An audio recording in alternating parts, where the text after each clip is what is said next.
Hello दोस्तों, मैं आपका अपना दोस्त जीतेश आपके अपने चैनल जीत हिस्ट्री इंडिया में आप सभी का फिर से स्वागत करता हूं। आज मेरा महत्वपूर्ण टॉपिक है गांधी युग का पार्ट नंबर 2। पहली वीडियो में गांधी संबंधित जितने महत्वपूर्ण क्वेश्चन थे वो दे चुका हूं। इस वीडियो में समथिंग 65 क्वेश्चन है जो गांधी युग से संबंधित है, जो हर एग्ज़ाम में आते हैं। तो आधुनिक भारत का इतिहास और उसमें भी सब टॉपिक है भारतीय राष्ट्र आंदोलन। तो गांधी जी एक राष्ट्रीय आंदोलन युग के नाम से जानते हैं। तो गांधी जी संबंधित वीडियो में कोई डाउट हो, कोई दिक्कत हो तो आप मुझे कमेंट बॉक्स में व्हाट्सएप पे या कॉल करके आप मुझसे बात कर सकते हैं। तो हम अपनी पहली इस वीडियो में शुरुआत करते हैं। पहला क्वेश्चन लेते हैं, गांधी ने खिलाफत के प्रश्न पर विचार करने के लिए हिंदू और मुसलमानों को सम्मेलन कब बुलाया? तो कब बुलाया? नवंबर 1919 में। ये वो वक्त था जब तुर्की में खलीफा का पद समाप्त कर दिया था अंग्रेजों ने, और उसके स्थान पर कमाल खां पाशा को वहाँ का राष्ट्रपति बनाया था। तो उसके विरोध में, खलीफा पद को समाप्त करने के विरोध में भारत में जो मुसलमान थे वो अंग्रेज़ों का विरोध करने लगे और जलियांवाला हत्याकांड हो चुका था। तो दोनों बातों को मिलाकर गांधी ने एक बहुत बड़े आंदोलन के लिए ये सम्मेलन बुलाया था। तो अब चलते हैं, हम अब बात करते हैं नेक्स्ट क्वेश्चन पर। तो ये नेक्स्ट क्वेश्चन देखिए, किसने खिलाफत आंदोलन के दौरान हाजी उल मुल्क की उपाधि त्याग दी? तो किसने? हकीम अजमल खान। हकीम अजमल खान ने 1921 में कांग्रेस के अधिवेशन की अध्यक्षता की थी। आपको पता होगा वो अधिवेशन कहाँ हुआ था? अहमदाबाद में। और इस अधिवेशन के दौरान आपको पता होना चाहिए कि ये पद पहले चित्तरंजन दास को दिया गया था, लेकिन वो समय जेल में थे। तो इसलिए हकीम अजमल खान को कांग्रेस का अध्यक्ष बनाया गया था। कब? 1921 के अहमदाबाद अधिवेशन में। तो ये सारी बातें आप समझ के नोट कर लीजिए। अब चलते हैं नेक्स्ट क्वेश्चन पर। क्रांतिकारी गतिविधियों को कुचलने के लिए रॉलेट एक्ट कब पास हुआ? तो कब पास हुआ? 18 मार्च 1919 ईस्वी में। तो आपको मालूम होगा हम रॉलेट एक्ट कहते हैं, इसे काला कानून कहते हैं, लेकिन इसका वास्तविक नाम क्या था ये आपको पता होना चाहिए। लिख लीजिए, अनार्किकल रिवॉल्यूशन क्राइम एक्ट। आप दोबारा ध्यान से समझिए, the anarchical and revolution crime act. Rowlatt act का आपसे क्वेश्चन पूछता है, रॉलेट एक्ट का वास्तविक नाम क्या था? मैं दोबारा बताता हूँ, the anarchical and revolution crime act. समझ में आ गया? दिक्कत हो नोट कर लिए। अब चलते नेक्स्ट क्वेश्चन की ओर। रॉलेट एक्ट समिति में शामिल सदस्य कौन कौन थे? तो आपके एग्जाम में पूछ लिया था इनमें से कौन सा व्यक्ति रॉलेट एक्ट कमीशन में शामिल नहीं था? तो कौन कौन थे? वेसिल स्कॉट, कुमार स्वामी शास्त्री, बर्नेट लावेट एवं प्रभात चंद्र मित्र, ये सभी रॉलेट एक्ट के सदस्य थे। आपसे ये पूछ सकता है, रॉलेट एक्ट के पारित होते समय भारत के वायसराय कौन थे? तो कौन थे? लॉर्ड चेम्सफोर्ड भारत के वायसराय थे। और कब से कब तक रहे थे? 1916 ईस्वी से लेकर 1921 ईस्वी तक भारत के वायसराय रहे। आपके एग्जाम में ये भी पूछ सकता है कि असहयोग आंदोलन के प्रारंभ होने के समय भारत के वायसराय कौन थे? अब आपसे पूछने के लिए कुछ भी पूछ सकता है, तो आपको हर तरह से चीज़ को कोऑर्डिनेट करना चाहिए कि हमें कहाँ से। तो कौन से? Lord Chelmsford. तो ये सारी चीज़ों को आप ध्यान से कोऑर्डिनेट करना सीखिए। तो अब चलेंगे नेक्स्ट प्रश्न की ओर। दिल्ली में 30 मार्च 1919 ईस्वी को रॉलेट एक्ट के विरोध का आंदोलन की कमान किसने संभाली? स्वामी सदानंद। स्वामी सदानंद कौन थे? आर्य समाज के प्रमुख व्यक्ति थे। अभी आपसे पूछा है स्वामी सदानंद किस समाज से संबंधित थे? आर्य समाज से संबंधित थे।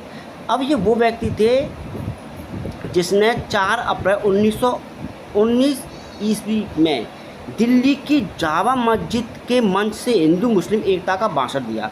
तो आपसे पूछ सकता है कि हिंदू मुस्लिम एकता का भाषण जामा मस्जिद से किसने दिया था? आपको पता होना चाहिए, स्वामी सदानंद ने। कब दिया था? 4 अप्रैल 1919 ईस्वी को। अब आपको एक बात बताता हूँ, इनकी हत्या 23 दिसंबर 1926 ईस्वी को अब्दुल रशीद नामक मुसलमान व्यक्ति ने कर दी थी, क्योंकि ये हिंदू मुस्लिम एकता का नारा दे रहे थे। और उस समय जो बाद में जो तुर्की में खलीफा का पद समाप्त हो गया था, तो लोगों ने, कमाल पाशा ने जो अच्छे काम किए थे, तो जनता ने उसे अपना मसीहा मान लिया था, मतलब देश का भाग विधाता मान लिया था। तो मतलब ये एक समय मान लीजिए खिलाफत आंदोलन समाप्त हो गया था, लेकिन ये हिंदू मुस्लिम एकता का भाषण रहे थे। लेकिन हिंदू मुस्लिम दोनों एक हो गए, अलग अलग हो गए थे 1924 के बेलगांव अधिवेशन के बाद। अब चलते हैं नेक्स्ट प्रश्न की ओर। रॉलेट एक्ट को काले कानून की संज्ञा किसने दिए थे? देखिए, काला कानून कहते हैं ना जिसे अंधा कानून, काला कानून, बिना वकील का बिना कानून, सब कुछ कहते हैं हम। तो रॉलेट एक्ट को काला कानून संज्ञा किसने दी थी? मोहम्मद इकबाल ने। किसने दी थी? मोहम्मद इकबाल ने दी थी। अब चलते हैं नेक्स्ट प्रश्न की ओर। रॉलेट एक्ट के विरोध गठित सत्याग्रह सभा में शामिल सदस्य कौन कौन थे? तो आपको पता होना चाहिए सभी सदस्यों के नाम, आप ध्यान सुनना। जमनालाल दास, द्वारका दास, शंकरलाल बैंकर, उमर सोमानी, BG हार्नीमन आदि सदस्य शामिल थे। तो इन सभी सदस्यों के आप नाम नोट कर लीजिए। अब चलते नेक्स्ट प्रश्न की ओर। महात्मा गांधी ने खिलाफत के प्रश्न पर विचार करने के लिए हिंदू और मुसलमानों को सम्मेलन कब बुलाया था? तो कब? नवंबर 1919 ईस्वी में बुलाया था। अब देखो, आपको मालूम है ये वो दौर था जब हिंदू मुसलमान एक हो गए थे 1916 की से लखनऊ अधिवेशन में, और ये भी एक मौका था अच्छा हिंदू मुसलमान को एकता बढ़ाने का। अब चलते हैं हम अपने नेक्स्ट क्वेश्चन की ओर।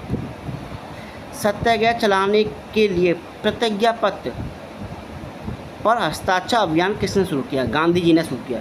अब देखिए, ये प्रतिज्ञा पत्र पर हस्ताक्षर अभियान जब गांधी जी ने प्रारंभ किया तो उस समय एक बहुत बड़ी महत्वपूर्ण महिला थी एनी बेसेंट, जिसने 1970 के कांग्रेस अधिवेशन की अध्यक्षता की थी। तो उसने गांधी जी को राजनीतिक बच्चा कहकर उसका मजाक बनाया। किसने? एनी बेसेंट ने, इसी अभियान पर। अब इससे क्रोधित होकर गांधी जी को आलोचना करने पर एनी बेसेंट की कड़ी आलोचना बाल गंगाधर तिलक ने अपने समाचार पत्र केसरी में की थी। और क्या कहकर की थी? मूसको मतलब होता चूहा, पुनर्मूसको भव नामक लेख लिखकर एनी बेसेंट की बुराई की। पुनर्मूसक, आप पुनः चूहों के बिल में घुस जाओ, मतलब आप पहले से अंग्रेजों के गुलाम हो और ये एक मौका है जो अंग्रेजों के हम खिलाफ लड़ सकते हैं, तो आप नहीं साथ देना चाहती तो आप चूहों के बिल में घुस जाओ। तो आपसे पूछ सकता है कि एनी बेसेंट की आलोचना किसने की थी? तो तिलक ने की थी। किस समाचार पत्र में की थी? केसरी में की थी। और क्या कह के की थी? पुनर्मूसको भव कह के आलोचना की थी। ये सारी बातें आप नोट करके लिखिए। कुछ क्वेश्चन आपको मैं बता भी रहा हूँ और समझा भी रहा हूँ। अब चलते हैं नेक्स्ट प्रश्न पर। अखिल भारतीय स्तर की प्रथम हड़ताल गांधी जी के अनुरोध पर देश भर में हड़तालों का आयोजन कब किया गया? तो डेट याद रखना, 6 अप्रैल 1919 ईस्वी को पूरे देश भर में हड़तालों का आयोजन किया। आपको मालूम है पहली बार हड़ताल हुई थी तो बाल गंगाधर तिलक को जब 1908 में सजा हुई थी, उस दौरान सबसे पहले हड़ताल हुई थी। इस हड़ताल को भी डेट याद रखना, 6 अप्रैल 1919 ईस्वी में हड़ताल हुई थी। अब चलती है नेक्स्ट क्वेश्चन की ओर। पंजाब में रॉलेट एक्ट का विरोध करने पर किन स्थानीय कांग्रेस नेताओं को गिरफ्तार कर लिया गया? तो डॉक्टर सत्यपाल और डॉक्टर सैफुद्दीन किचलू। आपको मालूम है ये वो घटना है जिससे पूरे देश में क्रांति की लहर दौड़ी। ये वो घटना जिसने देश को हिला दिया और अंग्रेजों की जड़ को कमज़ोर कर दिया। तो इसके बारे में हम डिटेल से बताएंगे नेक्स्ट क्वेश्चन पर। अब चलिए, डॉक्टर सत्यपाल और डॉक्टर सैफुद्दीन किचलू को कब गिरफ्तार किया गया? तो कब? 9 अप्रैल 1919 को। क्योंकि उस समय जब काला कानून एक्ट पास हो गया था तो उसमें ये था कि सरकार को किसी व्यक्ति पर संदेह होता है और 4-5 लोग हैं तो उन्हें गिरफ्तार कर सकते हैं, और गिरफ्तार करने के बाद 2 साल तक उनकी जमानत नहीं हो सकती। तो इसीलिए इन्हें काला कानून, बिना वकील का कहते हैं, वकील का कानून। अब चलते नेक्स्ट प्रश्न की ओर। गांधी जी को हरियाणा के पलवल के स्टेशन से कब गिरफ्तार किया गया? तो कब गिरफ्तार किया गया? 9 अप्रैल 1919 ईस्वी को गिरफ्तार किया गया। आपको मालूम है जलियांवाला हत्याकांड के समय डंडा फौज का गठन किसने किया था? चमनदीप ने। यह आप क्वेश्चन नोट कर लेना। अब चलते नेक्स्ट प्रश्न की ओर। 13 अप्रैल 1919 ईस्वी को बैसाखी के दिन सभा को संबोधित कौन कर रहा था? लाला हंसराज कर रहे थे। क्यों? क्योंकि वो सत्यपाल और सैफुद्दीन किचलू की रिहाई के लिए सभा को संबोधित कर रहे थे। और उस दिन क्या कांड होता है आपको मालूम है, आपको सबको जानते हैं, वो नेक्स्ट क्वेश्चन में आपको मैं बताऊंगा। चलते हैं अब। 13 अप्रैल 1919 को बैसाखी के दिन जलियांवाला बाग में गोली चलाने का आदेश किसने दिया? जनरल डायर ने, जिसने जलियांवाला हत्याकांड भी कहते हैं। देखिए कितनी बड़ी बात है कि एक व्यक्ति को इतना बुरा काम करने पर ब्रिटेन की सरकार उन्हें क्या देती है, आप समझिए। जनरल डायर का पूरा नाम आप समझिए, रेगिनाल्ड एडवर्ड एलिओडायर था। ठीक है, ये नाम आपका। जलियांवाला हत्याकांड के बाद उसे सरकार ने, किसने? ब्रिटिश सरकार ने बर्खास्त नहीं किया बल्कि ब्रिटेन के हाउस ऑफ मतलब लॉर्ड सभा, हाउस ऑफ लॉर्ड्स में डायर की प्रशंसा में भाषण दिए और उसे ब्रिटिश साम्राज्य का शेर कहा तथा सम्मान सहित स्वॉर्ड ऑफ ऑनर की उपाधि दी और 2600 पाउंड की धनराशि दी। ये तो जनरल डायर के बारे में थी। अब पंजाब के lieutenant governor Michael O'Dwyer की हत्या भारतीय क्रांतिकारी उधम सिंह ने लंदन में मार्च 1940 को कर दी थी। लेकिन ये जनरल डायर वो जनरल डायर नहीं था, समझिए। अब उधम सिंह ने जब लंदन जाती है तो अपना नाम क्या रखते हैं बदलकर, आपको याद रखना चाहिए, जनरल उधम सिंह ने अपना नाम बदलकर लंदन में क्या रखा था, मोहम्मद आज़ाद सिंह रखा था, ठीक है। लेकिन उधम सिंह ने उस जनरल डायर को नहीं मारा जिसने जलियांवाला हत्याकांड चलाने का आदेश दिया था, क्योंकि उस जनरल डायर की मृत्यु 1927 ईस्वी में लकवा मारने से हो गई थी। लेकिन नाम सेम होने की वजह से लेफ्टिनेंट गवर्नर, पंजाब के lieutenant governor Michael O'Dwyer की हत्या उधम सिंह ने कर दी। तो मतलब कहते हैं कि कुछ लोग कहते हैं जट, कहते हैं बुद्धि, या मान लो बदला, कि हमें तो उस व्यक्ति से बदला लेना, नाम वाले व्यक्ति से बदला लेना है। तो वही चीज़ दिमाग में किसके चल रही थी, उधम सिंह के। तो उधम सिंह ने ये नहीं देखा ये व्यक्ति कौन है, उसने देखा मुझे इससे बदला लेना है, क्योंकि जलियांवाला हत्याकांड में उधम सिंह के पूरे परिवार को मार दिया गया था। तो उसे बचपन से ये याद था कि उसे मुझे किससे बदला लेना है, जनरल डायर से बदला लेना है। बस उसने ये चीज़ सोच ली, वो चीज़ उसके माइंड में चलती गई और उसने वही काम किया। लेकिन भारतीयों के लिए तो एक क्रांतिकारी क्या था कि समय था जब अंग्रेज़ों को एक सबक सिखाने का मौका था, और ये मौका बहुत अच्छा था उधम सिंह ने दिया। तो हम उधम सिंह को भारतीय क्रांतिकारियों में एक शहीद व्यक्ति मानेंगे। हम उसे ये नहीं कहेंगे उसने गलत किया, उसने सही किया, क्योंकि जब जनरल डायर ने इतना गलत करने पर भी उसके साथ कोई गलत काम नहीं हुआ तो हम क्यों माने। अब आपको मैं दोबारा बताता हूँ कि जलियांवाला हत्याकांड के समय पंजाब में डंडा फौज का गठन किसने किया था, चमनदीप ने। तो ये क्वेश्चन मैं आपको बता चुका हूँ कहाँ पर किया था, पंजाब में किया था, तब भी पहले ही बता चुका हूँ, अब भी बता रहा हूँ। इस क्वेश्चन को नोट कर लें क्योंकि ये ऐसे क्वेश्चन पूछे जाते हैं।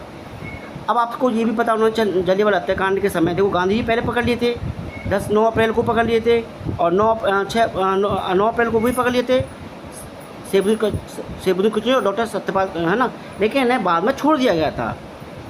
लेकिन छोड़ने से क्या फ़ायदा जब उसमें 2000 लोग कम से कम मारे गए जलियांवाला हत्याकांड में। आज भी स्मारक के तौर पर लोग वहाँ देखने आते हैं। अब चलते हैं नेक्स्ट प्रश्न की ओर। किसने कहा था कि डायर ने पंजाब बचा लिया लेकिन भारत खो दिया, और भारत खो दिया? गिलबर्ट स्टेट ने कहा था। ये बहुत अच्छा क्वेश्चन है जो एग्जाम में आती है स्टेटमेंट। अब देखिए नेक्स्ट प्रश्न को देखते हैं। किसने जलियांवाला हत्याकांड की तिथि 13/19 के दिन को ब्रिटिश साम्राज्य के इतिहास में काला दिन कहकर पुकारा? किसने? वैलेंटाइन सिरोर ने। आपको मालूम होगा कि वैलेंटाइन सिरोर ने बाण गंगा तिलक को क्या कहता है, भारतीय शांति का जनक कहा है। आपको तो जलियांवाला हत्याकांड को जानबूझकर की गई क्रूर हत्या किसने कहा है? C.F. एंड्रूज ने। किसने कहा है? C.F. एंड्रूज ने। आपको यही पता होगा C.F. एंड्रूज को किस उपनाम से जाना जाता है? दीनबंधु। देशबंधु किसे कहते हैं? चित्तरंजन को। कन्फ्यूजन मतलब देशबंधु चित्तरंजन और दीनबंधु C.F. एंड्रूज। किसको? C.F. एंड्रूज को दीनबंधु कहते हैं और देशबंधु चित्तरंजन दास को। अब चित्तरंजन दास का आपको पता हो कौन थे? सुभाष चंद्र बोस के गुरु थे, राजनीतिक गुरु। सुभाष चंद्र बोस ने अपना राजनीतिक गुरु किसे माना था? चित्तरंजन दास को। देशबंधु, दीनबंधु नहीं, देशबंधु। अब चलते हैं नेक्स्ट प्रश्न की ओर। जलियांवाला हत्याकांड के विरोध में रविन्द्रनाथ टैगोर ने कौन सी उपाधि लौटा दी थी? कौन सी उपाधि लौटा दी थी? नाइटहुड की उपाधि लौटा दी। ये क्वेश्चन हो गया। आपसे अगर क्वेश्चन पूछा है कि रविन्द्रनाथ टैगोर ने जलियांवाला हत्याकांड के विरोध में नाइटहुड की उपाधि कब लौटा दी, तो क्वेश्चन ऐसा ही पूछ सकता है। देखो जलियांवाला हत्याकांड के विरोध में नाइटहुड की उपाधि किसने लौटा दी? रविन्द्रनाथ टैगोर ने लौटा दी। अब कब लौटा दी? क्वेश्चन के पूछने का तरीका हमें आना चाहिए। तो कब लौटा दी थी? 30 मई 1919 ईस्वी को। क्वेश्चन नोट कर लेना। अब देखते हैं नेक्स्ट प्रश्न की ओर। जलियांवाला हत्याकांड के बाद किसने वायसराय की कार्यकारिणी परिषद से त्यागपत्र दे दिया था? तो किसने दे दिया? शंकर नारायण ने। उसमें बिंदी नहीं है, लेकिन शंकर नारायण ने वायसराय की कार्यकारिणी परिषद त्यागपत्र। देखो वायसराय की 2 परिषद होती थी, उस परिषद के सदस्य थे कौन? शंकर नारायण। तो ऐसे क्वेश्चन छोटे मोटे भी पूछ लिए जाते हैं। अब चलते हैं नेक्स्ट प्रश्न की ओर। गांधी जी ने रॉलेट एक्ट के विरोध में चलाए गए सत्याग्रह को कब समाप्त कर दिया? ये चीज़ बहुत गलत है। कब कर दिया समाप्त? 18 अप्रैल 1919 ईस्वी को। क्योंकि उनका उद्देश्य क्या था? उन्हें बड़ा आंदोलन करना था और कम समय के लिए, इसीलिए उनके दिमाग में क्या चल रहा था? असहयोग आंदोलन करने के लिए, इसलिए उन्होंने रॉलेट एक्ट को समाप्त कर दिया सत्याग्रह को।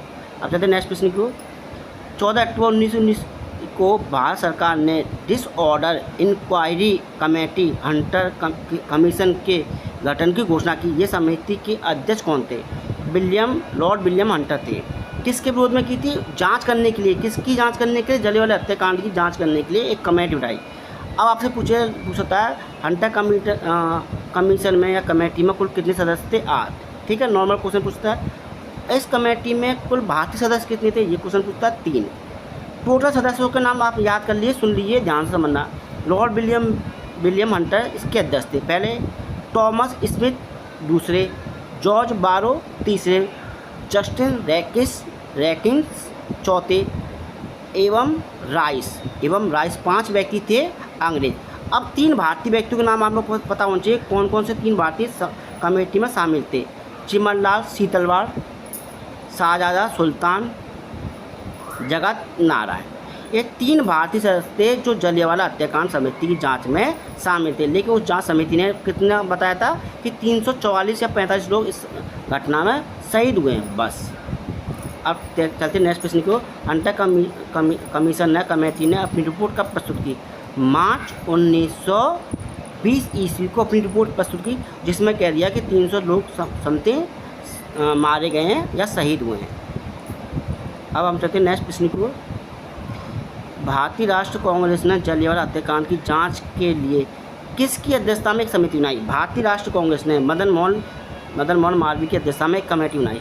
अब इस कमेटी के सदस्य आपको पता होना चाहिए कौन कौन थे। महात्मा गांधी, एक क्वेश्चन जो आपको पता होना चाहिए, महात्मा गांधी तो होते हैं। मोतीलाल नेहरू बहुत बड़े बात के थे। चित्तरंजन दास, जिसे सिया दास कहते हैं, 3। अब्बास तैयब जी, 4। और विपुल जयकर, ये 5 व्यक्ति थे जो इस भारतीय राष्ट्र कांग्रेस की बनाई इस कमेटी में शामिल थे। अब इसके पुस्तक सदस्य अध्यक्ष कौन थे? मदन मोहन मालवीय थे।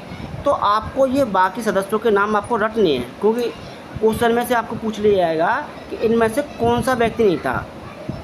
अब देखो, अंग्रेजों ने, भारतीय राष्ट्र कांग्रेस ने जो समिति बनाई उसने भी ज़्यादा लोग बताए थे, लेकिन उसका कोई इफेक्ट नहीं पड़ा अंग्रेजों पर, कोई जू तक नहीं रहेगी। अब चलते नेक्स्ट प्रश्न को।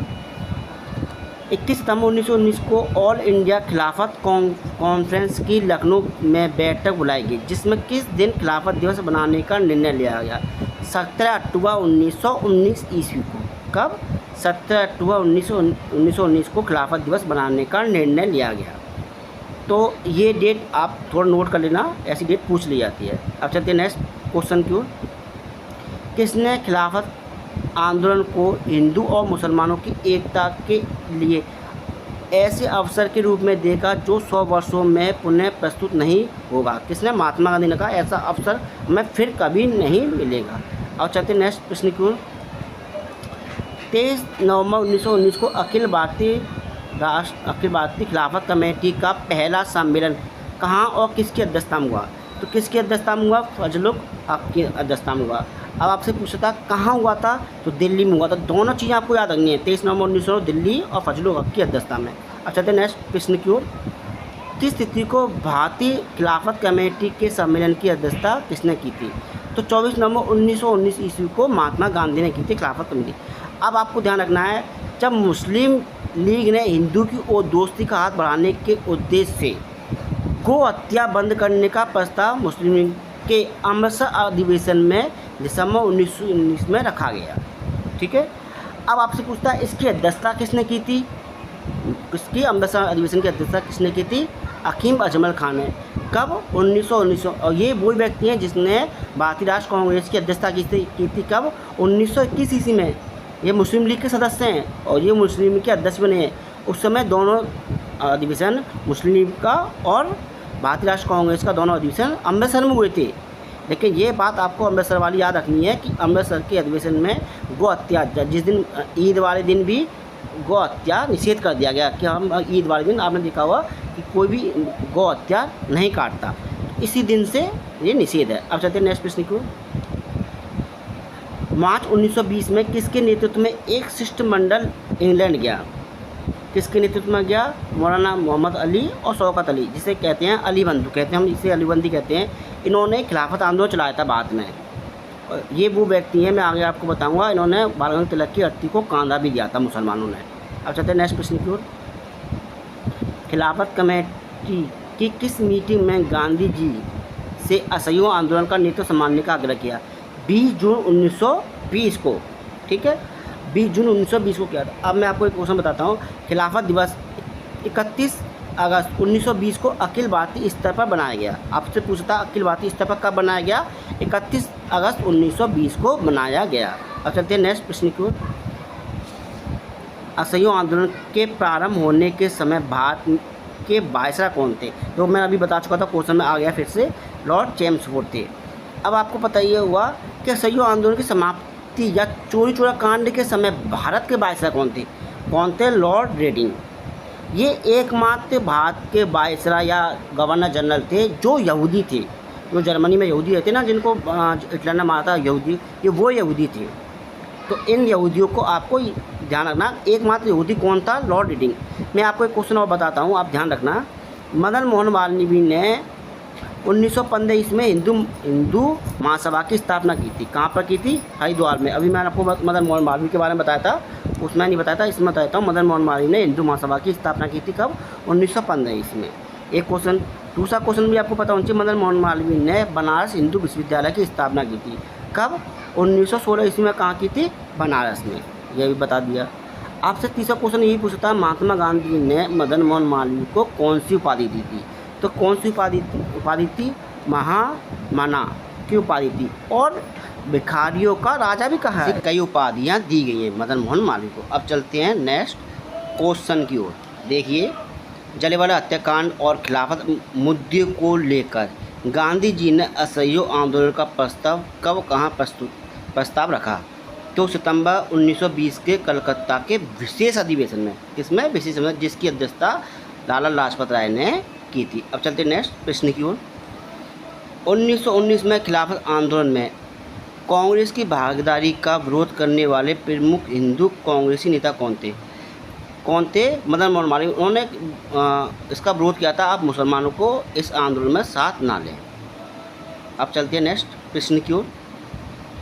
सितंबर 1920 के कलकत्ता के विशेष अधिवेशन की अध्यक्षता किसने की थी? मैंने आपको बताया था, जो कलकत्ता 1920 के सितंबर में कलकत्ता में अधिवेशन हुआ था असहयोग आंदोलन के प्रस्ताव को लेकर, उसकी अध्यक्षता किसने की थी? लाला लाजपत राय ने। चलते नेक्स्ट क्वेश्चन की ओर। 1920 के कलकत्ता विशेष अधिवेशन में गांधी जी के असहयोग आंदोलन के प्रस्ताव का विरोध किसने किया था? किसने किया? चित्तरंजन दास, सिया दास, बिपिन चंद्र पाल, एनी बेसेंट और मदन मोहन मालवीय। एनी बेसेंट और बिपिन चंद्र पाल ने तो कांग्रेस छोड़ दी थी इसके बाद, लेकिन सिया दास या चित्तरंजन दास ने नहीं छोड़ी, वह बाद में दिसंबर में मान गए थे, जो कल उसमें हुआ था नागपुर में। अब इसका ये तो विरोध करने वाला इस प्रस्ताव का समर्थन करने वाले व्यक्ति आपको पता होना चाहिए कौन थे? मोतीलाल नेहरू। सबसे बड़ी बात है, आपसे पूछेगा असहयोग आंदोलन का समर्थन करने वाले सबसे बड़े नेता कौन थे? मोतीलाल नेहरू, मौलाना मोहम्मद अली एवं शौकत अली, ये दोनों थे। अब हम चलते हैं नेक्स्ट प्रश्न की ओर। 1920 के कलकत्ता विशेष अधिवेशन में किसने विधान परिषदों के बहिष्कार का और असहयोग प्रस्ताव का विरोध किया था? किसने किया था? चित्तरंजन दास ने किया था। और प्रस्ताव किसने तैयार किया था? महात्मा गांधी जी ने तैयार किया था। अब चलते हैं नेक्स्ट क्वेश्चन की ओर। कांग्रेस के किस अधिवेशन में असहयोग आंदोलन के प्रस्ताव की पुष्टि की गई? कब? किसमें? दिसंबर 1920 के वार्षिक अधिवेशन नागपुर में की गई, जो दिसंबर में होता था, 29-30 दिसंबर को होता, उसमें की गई। अब चलते हैं नेक्स्ट प्रश्न की ओर। दिसंबर 1920 में कांग्रेस के अधिवेशन की अध्यक्षता किसने की थी? तो किसने की थी? वीर राघवाचारी ने की थी। इस अधिवेशन में एक खास बात थी कि इसमें जैसे कोई भी कांग्रेस का सदस्य बनता था उसे पैसे देने पड़ते थे उसकी सदस्यता लेने के लिए, ठीक है। तो इस अधिवेशन में कांग्रेस की सदस्यता लेने का शुल्क 4 आने मतलब 25 पैसा, कहते हैं ना, 1 का 4 आना कहते हैं, तो 4 आना सालाना कर दी गई। कोई व्यक्ति कांग्रेस में शामिल होगा उसे 4 आना पैसा देना पड़ेगा। चौन्नी उस समय बहुत बड़ी बात थी, चौन्नी की बात करेंगे 4 आना की। तो अब आप समझिए क्यों किया गया इतना कम, क्योंकि कांग्रेस को भारत के बड़े स्तर पर आंदोलन करना था। उसमें जनता की भागीदारी चाहिए थी भाई। जब तक जनता की, आम लोगों की भागीदारी नहीं होगी, किसानों की भागीदारी नहीं होगी तो कैसे काम चलेगा। तो इसीलिए आम वर्ग को जोड़ने के लिए, किसको, आम वर्ग को कांग्रेस से जोड़ने के लिए इस अधिवेशन में, किसमें, दिसंबर के वीरावाचार्य जिसने की थी दिसंबर के अधिवेशन में नागपुर वाले में, इसमें कांग्रेस सदस्यता लेने के लिए इसका क्या कर दिया, वार्षिक शुल्क 4 आना कर दिया। जिससे क्या हुआ कि जो आंदोलन चला था, जो असहयोग आंदोलन चला था, जो 1 अगस्त 1920 में प्रारंभ हुआ था। आपको ये भी पता होना चाहिए 1 अगस्त 1920 में कांग्रेस का अधिवेशन हुआ था। इसी दिन किस महान व्यक्ति की मृत्यु हुई थी, ये भी आपको क्वेश्चन आ सकता है। जब असहयोग आंदोलन 1 अगस्त 1920 को प्रारंभ हुआ, उस दिन किस बड़े नेता की मृत्यु हुई थी, तो किसकी हुई थी, बाल गंगाधर तिलक की मृत्यु हुई थी, जो उस समय देखी जाए तो बहुत बड़े नेता थे। किसके, आपको ये भी पता होना चाहिए, तो 2 दल थे, गरम दल, नरम दल। लेकिन जब लखनऊ का 1916 का अधिवेशन होता है तो ये दोनों दल मिल जाते हैं, उसके बाद ये दोनों दल ख़त्म हो जाते हैं। लेकिन 1905 में ये दल अलग, 1905 में ये दल दिखाई देता है। कौन सा, नरम और गरम दल। नरम दल था जो अपनी बातों को चिट्ठियों के माध्यम से कहता था, और गरम दल चाहता था कि अपनी बातों को ज़बरदस्ती मतलब कहना। तो गरम दल में कौन कौन से नेता थे, बिपिन चंद्र पाल, लाला लाजपत राय, बाल गंगाधर तिलक, अरविंद घोष जैसे महान नेता थे। इन्हीं के प्रयासों से हिंदू मुस्लिम एकता हुई थी। किसके पास में, बाल गंगाधर तिलक और अधिवेशन से 1916 के लखनऊ अधिवेशन में। इसलिए सारी डिटेल मैंने आपको बता दी। अब चलते हैं नेक्स्ट प्रश्न की ओर। गांधी जी ने कब घोषणा की कि 1 अगस्त 1920 से असहयोग आंदोलन शुरू होगा। कब घोषणा की, 28 जुलाई 1920 को घोषणा की कि 1 अगस्त से क्या होगा, असहयोग आंदोलन होगा, असहयोग आंदोलन होगा। और उसी दिन मैंने बताया तो किन व्यक्ति की मृत्यु थी, बाल गंगाधर तिलक की। तो आपसे पूछ सकता है, बाल गंगाधर तिलक की अर्थी को कांधा देने वाले मुसलमान व्यक्ति कौन थे। देखो, मुसलमान व्यक्ति का नाम पूछ सकता है, या सारे व्यक्तियों को किस व्यक्ति ने बाल गंगाधर तिलक की अर्थी को कांधा दिया था। तो देखो, सबसे पहले तो आपको महात्मा गांधी जी ने बाल गंगाधर तिलक की अर्थी को कांधा दिया था, एक बात। दूसरा, मौलाना मोहम्मद अली ने कांधा दिया था। तो मुसलमानों ने बाल गंगाधर तिलक की अर्थी को कांधा दिया था। बहुत बड़ी बात है उस समय के लिए, इससे एकता का प्रतीक चिन्ह माना जाता है। दूसरी, शौकत अली, 3 हो गए। एक है सैफुद्दीन किचलू। ये 4 व्यक्तियों ने बाल गंगाधर तिलक की अर्थी को कांधा दिया था। तो ये आपको क्वेश्चन को नोट करना है कि इनमें से ये पूछ लेगा कि किस व्यक्ति ने बाल गंगाधर तिलक की अर्थी को कांधा नहीं दिया था। जैसे मोतीलाल नेहरू दे दिया, इन्होंने दिया था। तो आप सोचोगे हाँ भाई ये बड़े नेता थे तो उन्होंने दिया होगा, शायद सोच सकता है, देखो है ना। तो एक या ये भी आता, चित्तरंजन दास ने दिया था, लाला लाजपत राय ने दिया था। लाजपत राय तो इनके साथ ही थे, बिपिन चंद्र पाल इन्हीं के साथ ही थे। आपने सुना होगा लाल बाल पाल, सुना हुआ, बाल गंगाधर तिलक, बाल गंगाधर तिलक, बिपिन चंद्र पाल और लाला लाजपत राय, ये तीनों व्यक्ति सुनोगे। तो आपने लाला लाजपत राय ने, किसी ने इसको कंधा नहीं दिया था। इन व्यक्तियों ने कंधा दिया था जिनके मैं नाम बताएं। अब चलते हैं नेक्स्ट प्रश्न की ओर। किसने तिलक की मृत्यु पर कहा, मेरा सबसे मजबूत बचाव पक्ष चला गया। गांधी जी ने कहा था। अब हम चलते हैं नेक्स्ट क्वेश्चन की ओर। तो देखिए क्वेश्चन, गांधी जी ने 1 वर्ष में स्वराज का नारा दिया और किस कमेटी में दिया गया। 5 नवंबर 1920 को ऑल इंडिया कांग्रेस कमेटी के अधिवेशन में दिया गया।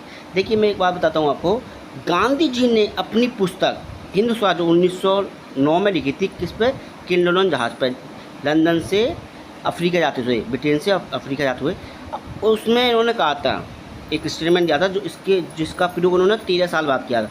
अगर कोई भारतीय 1 साल तक अंग्रेज़ों का साथ ना दे, उनका किसी काम में सहयोग ना करे, उनके स्कूल, कॉलेज, अस्पताल, सरकारी नौकरी त्याग दे, उनके द्वारा बनाए गए कोर्ट या न्यायालय में ना जाएं, तो अंग्रेज़ 1 साल में भारत से चले जाएंगे।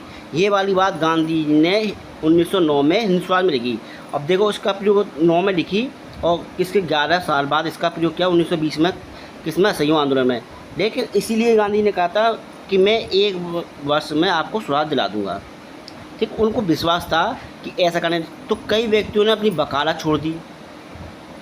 मोतीलाल नेहरू जैसे लोगों ने अपनी वकालत छोड़ दी, जैसे कई लोगों ने अपनी पढ़ाई छोड़ दी। 20-20 दिन तक रहने वाले थे, एक दिन 6-6 दिन, 20-20 दिन पहले लोगों ने अपनी पढ़ाई छोड़ दी। तो कई लोगों का बात है। तो अब हम चलेंगे नेक्स्ट प्रश्न पर और समझेंगे। अब देखिए, असहयोग आंदोलन के दौरान नेशनल कॉलेज कलकत्ता के प्राचार्य कौन थे? तो कौन थे? सुभाष चंद्र बोस। जो कलकत्ता का नेशनल कॉलेज था उसके प्राचार्य या प्रधानाचार्य कौन थे? सुभाष चंद्र बोस। ये IAS में रह चुके थे, ICS। अब चलते नेक्स्ट प्रश्न की ओर। 1900 असहयोग आंदोलन के दौरान किसने पटना कॉलेज छोड़ दिया, जबकि उसकी परीक्षा में केवल 20 दिन बचे थे? मैंने बताया था परीक्षा छोड़ दी, तो 20 दिन बचे। जयप्रकाश नारायण ने परीक्षा, उन्हें भी केवल 20 दिन बचे थे और उसके बाद अगर ये वकील बन जाते। अब ऐसे भी लोग थे जिन्होंने अपनी वकालत छोड़ दी। किसने? CR दास, चित्तरंजन दास ने छोड़ दी, मोतीलाल नेहरू ने छोड़ दी, वल्लभ भाई पटेल ने छोड़ दी और राजगोपालाचारी ने भी छोड़ दी थी। राजगोपालाचारी को तो आप जानते होंगे, ये गांधी जी के समधी हैं, मतलब गांधी जी का इनसे वास्तविक रिश्ता था। और ये राजगोपालाचारी भारत के प्रथम भारतीय गवर्नर जनरल थे। भारत के प्रथम भारतीय गवर्नर जनरल कौन थे? या अंतिम गवर्नर जनरल कौन थे? राजगोपालाचारी। ये क्वेश्चन को आप नोट कर लेना। अब चलते हैं नेक्स्ट क्वेश्चन की ओर। कांग्रेस के किस अधिवेशन में लोकमान्य तिलक स्वराज फंड की स्थापना की गई? किस अधिवेशन में की गई? दिसंबर 1920 के नागपुर अधिवेशन में की गई। इसी अधिवेशन के दौरान उसमें 6 महीने के अंदर, 6 माह के अंदर इस फंड में, किस फंड में? लोकमान्य तिलक स्वराज फंड में 6 महीने में 1 करोड़ रुपये एकत्रित हो गए थे। तो अपने आप में बहुत बड़ी बात थी। अब आपके पास बहुत पैसा था शुरुआत से। अब चलते हैं नेक्स्ट प्रश्न की ओर। अब देखिए, ये आपने देखना है, नोट करिए।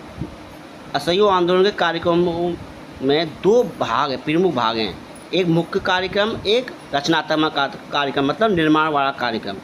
तो इन कार्यक्रमों को आपको समझना है और बिल्कुल ध्यान से समझना कि इसका मतलब क्या है। देखो, मुख्य कार्य को नकारात्मक कार्य भी कहते हैं, तो आपको नकारात्मक और रचनात्मक दोनों समझना है। ये मुख्य मतलब नकारात्मक कार्य, असहयोग आंदोलन में नकारात्मक या मुख्य कार्य, सरकारी उपाधियों और अवैतनिक पदों तथा स्थानीय निकायों में मनोनीत पदों का त्याग देना। भारतीयों से काम न त्याग दीजिए।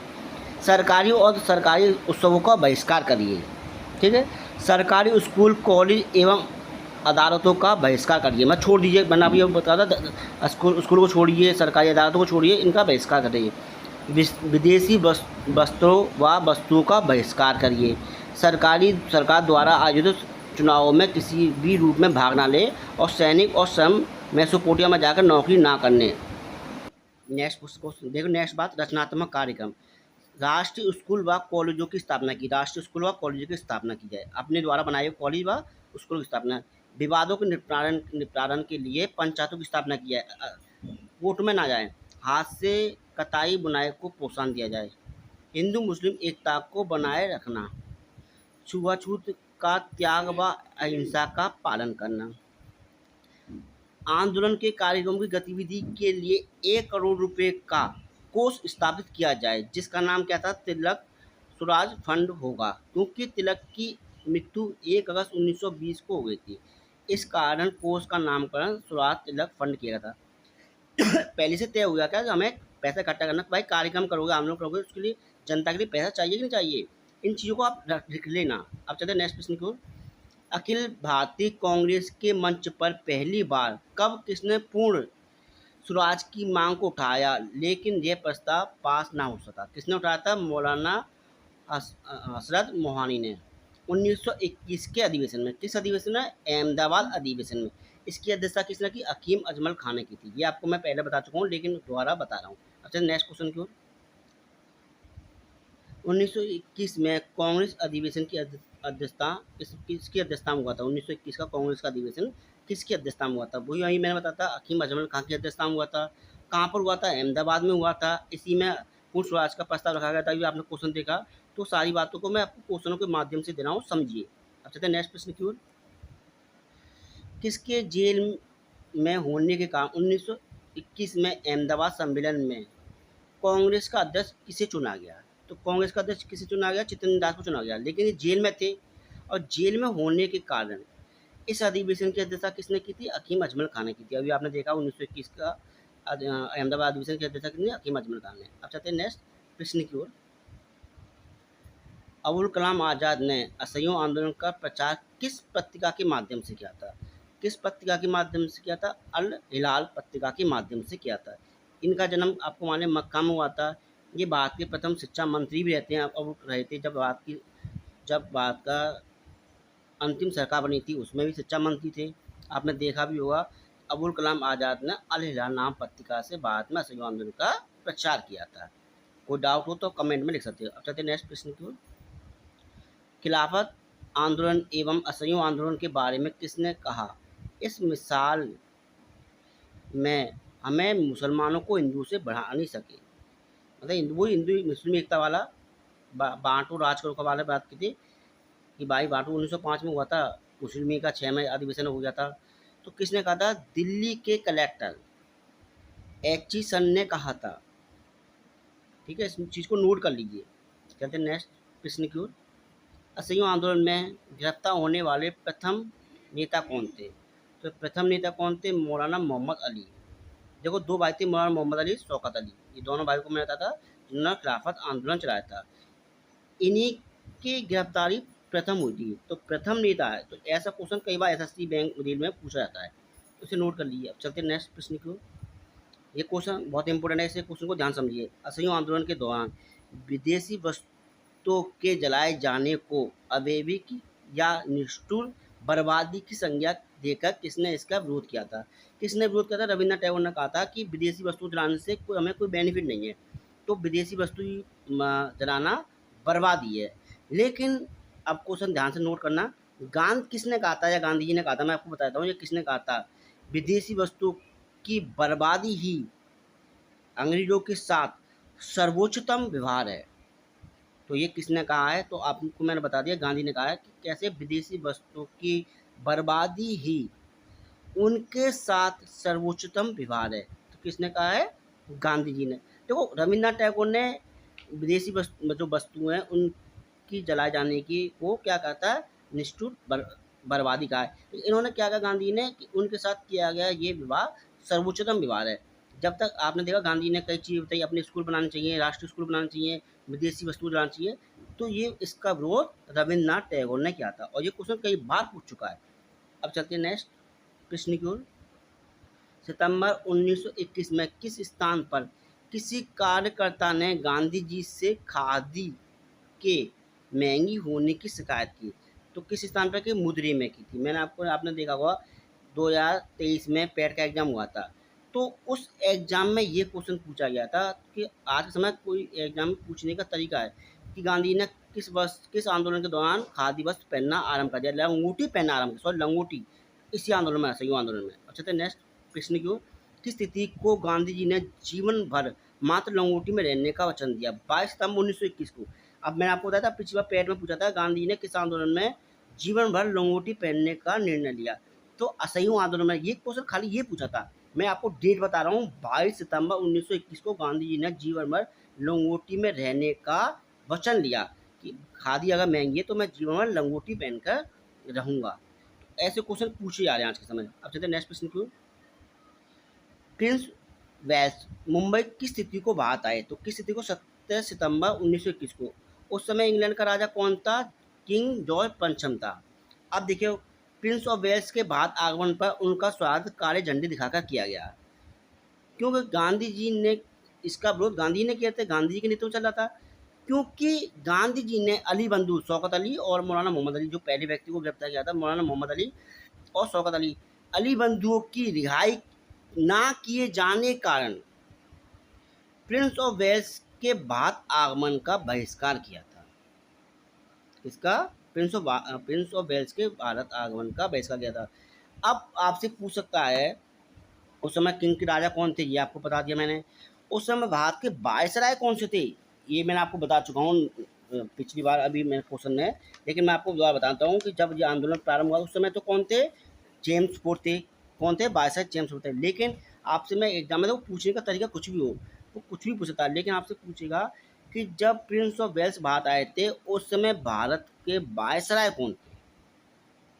तो उस समय भारत के वायसराय लॉर्ड रीडिंग थे, जो एकमात्र यहूदी वायसराय या गवर्नर जनरल जो भी हैं, एकमात्र यहूदी थे। अब हम चलते हैं नेक्स्ट क्वेश्चन की ओर। असहयोग आंदोलन के दौरान एक जुलूस निकाला गया, जिसका नेतृत्व किसने किया था? भूतपूर्व सैनिक भगवान अहीर ने किया था। ये भूतपूर्व सैनिक थे, ये सेना के सैनिक थे। क्योंकि देखो आपने देखा होगा जो असहयोग आंदोलन 1 अगस्त से लेकर 5 फरवरी तक कितना लंबा समय हुआ, तो इस लंबे समय के दौरान जनता बौखला गई थी, परेशान हो चुकी थी। तो इसके बारे में मैं आपको डिटेल से बताऊंगा नेक्स्ट प्रश्न में। चोरी चोरी हत्याकांड कब और कहाँ हुआ? 5 फरवरी 1922 को गोरखपुर में हुआ। देखिए क्या था कि ये जनता तो चल रही थी जुलूस लेके, तो पुलिस वालों ने क्या हुआ, भगवान अहीर तथा कुछ अन्य लोगों की पिटाई कर दी और जुलूस मार्च निकाल रहे थे। क्योंकि ये तो लोग जुलूस मार्च निकाल रहे थे, गांधी जिंदाबाद जिंदाबाद स्वराज। तो जिसमें जनता ने पुलिस थाने पर, भाई गुस्से में, अपने मालूम में व्यक्ति गुस्से में एक दिन कब तक सहन करेगा, स्वराज मिल नहीं जाता, तो इन्होंने क्या हुआ, पुलिस थाने को जला दिया। किसने? बाबा हीर को जब इन्होंने मारा और जनता को मारा था, तो इन्होंने क्या हुआ, पुलिस थाने पर जला दिया। और जिसमें से 22 लोग मारे गए थे, कुछ ज़्यादा लोग नहीं मारे गए थे, इतनी बड़ी बात भी नहीं थी। जिसका बाद गांधी जी ने असहयोग आंदोलन को समाप्त कर दिया था। लेकिन ये गांधी जी की सबसे बड़ी भूल थी। मैं बताऊंगा आपको आगे डिटेल में कि किस किस व्यक्ति ने, बहुत सारे व्यक्तियों ने कमेंट किए हैं गांधी जी के बारे में कि जब आपके पास पकड़ थी आपसे जीतने की, क्योंकि आपने इतने दिन तक सहन किया। वैसे गांधी जी का आंदोलन करने का तरीका ये था, सोच रहे थे कि कुछ समय में ये जल्दी से जल्दी आंदोलन समाप्त हो जाएगा, लेकिन उन्हें ये नहीं पता था कि आंदोलन इतना लंबा चलेगा और जनता भी परेशान हो चुकी थी और गांधी जी खुद भी। तो समझ में आया 22 लोगों को। ठीक है, अब चलते नेक्स्ट क्वेश्चन पर। चोरी चोरी हत्याकांड में भारतीयों की तरफ से किसने पैरवी की थी? किसने करी थी? मदन मोहन मालवीय ने, ये वकील थे। अब सुनिए, 170 भारतीयों को चोरी चोरा हत्याकांड में मृत्युदंड की सजा दी गई। ठीक है, किंतु पंडित मदन मोहन मालवीय ने अपनी बुद्धिमत्ता या विवेक से पैरवी करते हुए 151 लोगों को फांसी से बचा लिया। कितने? 151 लोग। 171 लोगों को दी गई, 170 लोगों को दी गई थी, लेकिन 151 लोगों को उन्होंने बचा लिया, लेकिन 19 लोगों को मृत्युदंड दिया गया था। तो ये वो मौका समय था जब मदन मोहन मालवीय अपनी एक शिखर पर पहुंच चुके थे कि चोरी चोरी, और गांधी ने चोरी चोरी कांड का रीजन देकर असहयोग आंदोलन समाप्त कर दिया। और समाप्त करते ही जनता में जो आक्रोश था वो भी बढ़ गया और गांधी जी के प्रति जो सम्मान था वो भी धीमे धीमे कम हुआ। आपने कहा एक समय था गांधी जी अपने चरम पर थे, फिर नीचे आए, फिर अपने चरम पर फिर आए, तो गांधी जी का ये चलता रहा है। लेकिन गांधी जी का अधिकतर आपने देखा हो, कोई भी आंदोलन अधिकतर 90% सक्सेस नहीं हुआ था। ऐसे चंपारण, खेड़ा, ये आंदोलन थे तो शुरू में छोटे आंदोलन थे जिनका नेतृत्व करते हुए गांधी ने किया। लेकिन जो बाद में आंदोलन हुए, असहयोग आंदोलन, सवर्णभाग्य आंदोलन, व्यक्तिगत आंदोलन, भारत छोड़ो आंदोलन, ये सभी आंदोलन सक्सेस नहीं हुई। लेकिन इन सभी आंदोलन ने व्यक्तियों के मन में देशभक्ति की भावना, महिलाओं के अंदर देशभक्ति भावना, छोटे वर्ग के मन में एक दूसरे देश की भक्ति भावना, और जमींदार को सवर्णभाग्य आंदोलन हुआ था, उस समय जमींदार उच्च वर्ग के लोगों के भी अंदर देशभक्ति की भावना जागृत कर दी थी। अब चलते हैं अपने नेक्स्ट प्रश्न की ओर। चोरी चोरा कांड के समय महात्मा गांधी कहाँ थे? तो कहाँ थे? बारदौली में। अब गांधी जी बारदौली में थे और घटना कहाँ गई? गोरखपुर में। तो गांधी जी, क्वेश्चन पूछेगा, गांधी जी को चोरी चोरा कांड की जानकारी किस व्यक्ति ने दी थी? तो किस व्यक्ति ने दी थी? गोरखपुर के दशरथ प्रसाद द्विवेदी ने दी थी। ये तो एक क्वेश्चन पूछ लेगा। अब आपसे क्वेश्चन पूछ सकता है कि गांधी जी को चोरी चोरा कांड की जानकारी दशरथ प्रसाद द्विवेदी ने किस माध्यम से दी थी? चिट्ठी के माध्यम से दी, ठीक है, खुद जाकर दी वहाँ पर, या किसी दूसरे के माध्यम से दिलवाई, ठीक है, या तार के माध्यम से दी? तो गांधी जी को चोरी चोरी हत्याकांड की जानकारी दशरथ प्रसाद द्विवेदी ने तार के माध्यम से दी। तो क्वेश्चन पूछने का कोई तरीका नहीं हो सकता, लेकिन हर क्वेश्चन आपको आना चाहिए। तो इस प्रकार भी क्वेश्चन पूछ लेगा कि गांधी जी को चूरू चौरा कांड की जानकारी कहाँ पर दी? बारदौली में। किसने दी? दशरथ प्रसाद द्विवेदी ने दी थी। अब चलते नेक्स्ट प्रश्न की ओर। चोरी चौरा घटना के बाद असहयोग आंदोलन को अपनी हिमालय जैसी भूल किसने बताया? तो कितने बड़ी बात है, गांधी ने इतना बड़ा आंदोलन किया लेकिन उसे अपनी हिमालय जैसी भूल बताया। किसने? गांधी जी ने, जो खुद उन्होंने किसी व्यक्ति की बात नहीं मानी और जब छोटी सी घटना घटी उस घटना को एक रीजन मानकर इन्होंने उस आंदोलन को स्थगित कर दिया। तो गांधी ने चोरी चोरा घटना को, असहयोग आंदोलन को अपनी हिमालय जैसी भूल बताया है। तो आपसे पूछ सकता है चोरी चोरा घटना के बाद असहयोग आंदोलन को अपनी हिमालय जैसी भूल किसने बताया था? तो गांधी जी ने बताया था। तो नेक्स्ट प्रश्न की ओर। चोरी चोरा कांड की घटना को सर्वप्रथम किस समाचार पत्र में छापा गया था? बेनगार समाचार पत्र में। अब आपसे पूछेगा बेनगार समाचार पत्र किसने निकाला था?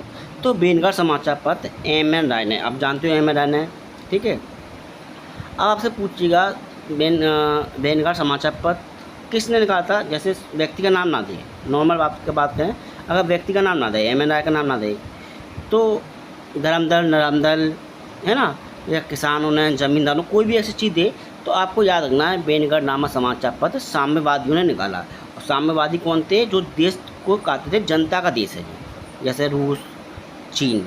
अब नेक्स्ट प्रश्न में चलते हैं। गांधी जी ने बारदौली कार्य समिति की बैठक में असहयोग आंदोलन को समाप्त करने का निर्णय कब लिया? 12 फरवरी 1922 को लिया। क्योंकि मैंने आपको बताया था चोरी चोरा कांड की जानकारी गांधी जी ने अपने किस समाचार पत्र में दी थी? यंग इंडिया नामक समाचार पत्र में कही थी, आंदोलन को हिंसक होने से बचाने के लिए मैं हर एक यंत्रपूर्ण बहिष्कार यहाँ तक कि करता हूँ। ये बात गांधी जी ने कही थी। अब चलते नेक्स्ट प्रश्न को। असहयोग आंदोलन को गांधी जी अचानक समाप्त करने के कारण उसकी आलोचना करते हुए किसने कहा? इन्वर्टेड कॉमा, एक ऐसा समय जब आंदोलन अपने चरम पर था, इसे वापस लिया जाना राष्ट्रीय दुर्भाग्य से कुछ कम नहीं था। किसने कहा? सुभाष बोस ने। सुभाष बोस ने अधिकतर गांधी जी के आलोचना की है, भले शुरुआत में सपोर्ट किया है। जैसे आपको मालूम 1939 के कांग्रेस अधिवेशन की जब चल रहा था, चुनाव चल रहा था, तो गांधी जी सुभाष बोस बन गए थे और गांधी जी के जो समर्थक थे पट्टक सीताराम, वो हार गए थे। तो चलते नेक्स्ट प्रश्न की ओर। किसने कहा यदि कन्याकुमारी किसी गांव में कोई अपराध किया हो तो उसकी सजा हिमालय के किसी अन्य निर्दोष गांव को क्यों दी जाए? तो किसने कहा था? मोतीलाल नेहरू ने। मोतीलाल नेहरू ने भी गांधी जी की आलोचना की है इस आंदोलन के बाद। लेकिन गांधी जी के असहयोग आंदोलन के प्रस्ताव का समर्थन सबसे पहले मोतीलाल नेहरू नामक व्यक्ति ने किया था। आपसे पूछे किस बड़े नेता ने किया था? तो मोतीलाल नेहरू सबसे बड़े नेता थे उस समय, क्योंकि इनके पिता, बेटा सब एक बहुत फैमिली से, रिच फैमिली से। तो आपको ये चीज़ें ध्यान रखनी है। अब चलते हैं नेक्स्ट क्वेश्चन की ओर। किसने कहा किसी एक स्थान के पाप के कारण सारे देश को दंडित करना कहाँ तक का न्याय संगत है? तो सही बात है भाई, एक सजा करे, 5 उंगली एक जैसी होती, एक ने खून किया तो उसकी ये नहीं कह सकते कि दूसरा भाई भी ऐसा होगा या सब परिवार। तो किसने कहा? लाला लाजपत राय ने। सही बात है भाई, किसी एक स्थान के पाप की सजा पूरे देश को देना क्यों है? तो चोरी चोरा कांड हुआ था, वो भी गलत था, 22 लोगों को जिंदा जलाना, तो उसकी बात सही थी। अब चलते हैं नेक्स्ट प्रश्न की ओर। 24 फरवरी 1922 को दिल्ली में आयोजित अखिल भारतीय कांग्रेस समिति में गांधी जी के विरुद्ध निंदा प्रस्ताव किसने प्रस्तुत किया था? तो किसने प्रस्तुत किया था? डॉक्टर मुंजे। आपको याद रखना है, J.M. सेन गुप्ता ने। डॉक्टर मुंजे हिंदूवादी थे। हिंदू महासभा की स्थापना किसने की थी? मदन मोहन मालवीय। तो हिंदू महासभा से जुड़े व्यक्ति कौन थे? मुंजे थे। अब आपको बताऊं, प्रथम गोलमेज सम्मेलन होगा जब मैं बताऊंगा, तो मुंजे ने भाग लिया था हिंदू महासभा की तरफ से। ये को आपको नोट करना है, मैं आपको बताऊंगा नेक्स्ट बात में। अब चलते हैं नेक्स्ट क्वेश्चन की ओर। असहयोग आंदोलन में असंतोष भड़काने के कारण गांधी जी को कब गिरफ्तार किया गया था? तो कब गिरफ्तार किया गया था? 10 मार्च 1922 ईस्वी को। कब? 10 मार्च 1922 ईस्वी को गिरफ्तार किया गया था। मुझे एक डाउट है इस पूछने के लिए कि 10 मार्च है 12 मार्च है, इसे मैं देख लूँगा, या शायद 12 मार्च है। आप एक बार कौन को कमेंट में बताना मुझे। गांधी जी को असंतोष भड़काने के कारण 6 वर्ष की सज़ा सुनाने वाले जज कौन थे? ये क्वेश्चन बहुत इंपॉर्टेंट है, आ चुका कई बार एग्जाम में, पीसीएस जैसे में। ब्रूमफील्ड, कौन थे? ब्रूमफील्ड जिन्होंने गांधी जी को 6 वर्ष की सज़ा सुनाई थी। अब चलेंगे हम नेक्स्ट क्वेश्चन को। ये हमारा लास्ट क्वेश्चन है इस वीडियो का। चोरी चोरा कांड के कारण 6 वर्ष की सज़ा के तहत महात्मा गांधी जी को किस जेल में रखा गया? यरवदा जेल में। इस जेल को गांधी जी ने क्या कहा है? एक तरह से मंदिर कहा है, पैलेस कहा है। आपसे पूछा गांधी ने किस जेल को मंदिर कहा है? यरवदा जेल को। कहाँ की जेल को? पूना की जेल को। आपको एक क्वेश्चन मैं बताता हूँ, आपसे पूछेगा गांधी जी की पत्नी कस्तूरबाई गांधी की मृत्यु 22 फरवरी 1944 को हुई थी, तो कहाँ हुई थी?